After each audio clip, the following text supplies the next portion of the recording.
যাত্রাপথে দুর্ঘটনা যেন থামছেই না। ঈদের পরদিন কুমিল্লার পদুয়ার বাজারে বাস ট্রেনের সংঘর্ষে ১২ জনের মৃত্যু।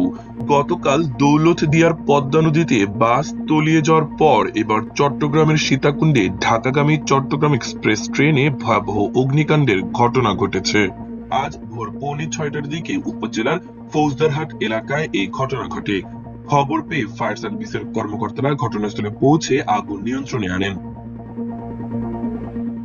কুমিরা ফায়ার সার্ভিসের সাবস্টেশন কর্মকর্তা আহসান আলী জানান, সকাল 4:30টায় ফায়ার সার্ভিস ঘটনাস্থলে পৌঁছে প্রায় 1 ঘন্টার চেষ্টায় আগুন নিয়ন্ত্রণে আনে। প্রাথমিকভাবে জানা গেছে, ট্রেনের জেনারেটর রুম থেকে আগুনের সূত্রপাত হয়েছে।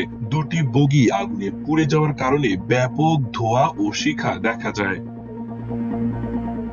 স্থানীয়রা জানান, আগুন লাগার সময় ধোঁয়া ও শিখা দ্রুত ছড়িয়ে পড়ায় যাত্রীরা আতঙ্কিত হন। তবে দ্রুত প্রতিক্রিয়া এবং ফায়ার সার্ভিসের কার্যকর ব্যবস্থা নেওয়ায় বড় ধরনের ক্ষতি বা হতাহত এড়ানো সম্ভব হয়েছে।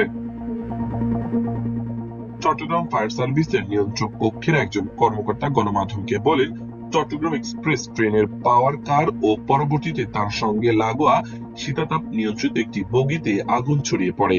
আগুনের সংবাদ পেয়ে ফায়ার সার্ভিস কুমিরা স্টেশনে 2টি ইউনিট ঘটনাস্থলে পৌঁছে আগুন নিয়ন্ত্রণে কাজ করে। বর্তমানে আগুন নিয়ন্ত্রণে আছে। রেলওয়ে চট্টগ্রাম বিভাগের ব্যবস্থাপক মোস্তাফিজুর রহমান ভূঁইয়া বলেন, আগুন লেগেছে মূলত পাওয়ার কারে।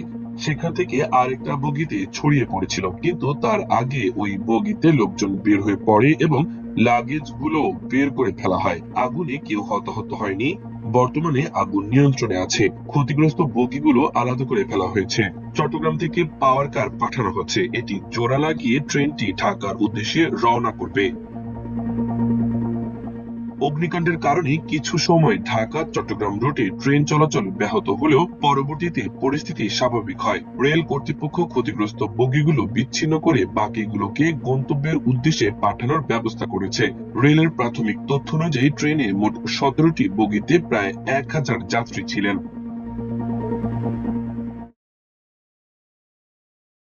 আমি Kumira fire station sub officer Ahsan বলছি।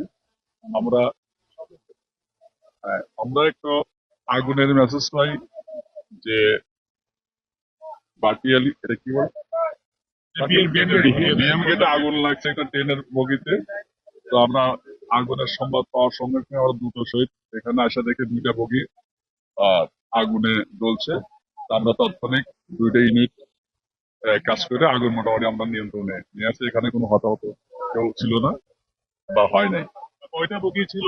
এখানে একটা পাওয়ার ইউনিট বগি আর একটা এসি বগি, একটা যাত্রীবাহী বগি ছিল আর একটা পাওয়ার ইউনিট যেটা জেনারেটর থাকে। মোটামুটি আগুন আমরা নিয়ন্ত্রণে করছি। ধন্যবাদ সবাইকে। জেনারেটরের ওখান থেকে বড় আগুনটা লাগছে, এটা কোথা থেকে লাগছে এটা আমরা পরবর্তী জানানো হবে। ওই কোথা থেকে লাগছে এখনো আমরা জানতে পারি নাই। আমরা দেখবো এবং রেলওয়ে কর্তৃপক্ষের সঙ্গে আলাপ করে এটা জানবো যে কোন দিক থেকে আগুনটা লাগে। যাত্রীরা তো চলে গেছে। হ্যাঁ, যাত্রীরা 2 সাইডে চলে গেছে। এই পাশে 4-5টা বগি চট্টগ্রাম মুখী ছিল, চট্টগ্রামের দিকে চলে গেছে, আর এদিকে কুমিরা সম্ভবত ওই দিকে চলে গেছে।